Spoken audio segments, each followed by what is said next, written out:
আগে মেয়ের গলায় মালা পরিয়ে দে, তারপর অন্য কথা। আমি কি তোমার চাকর যে সব কথাই তোমার শুনতে হবে? কোনো কথাই আজকে তোমার শুনবো না। ধুৎ!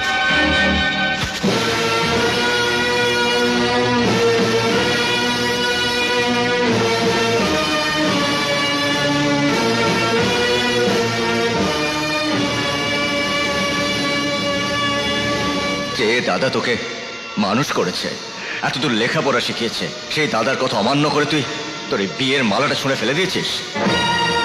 তুই যৌতুক চাইছিস, আর তোর দাদা আশা করে আছে যে তার ভাইয়ের বউটি যেন সর্বাঙ্গীন সুন্দর হয়, একটি লক্ষ্মী মেয়েকে বিয়ে করে তার ভাই যেন সুখে সংসার করে।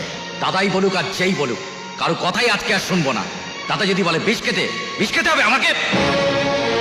হ্যাঁ হ্যাঁ, বিষ খেতে হবে। বড় বড় লেকচার ওরকম সবাই দিতে পারে, তা তোমারও তো দুটো ভাই আছে, বলো না তাদেরকে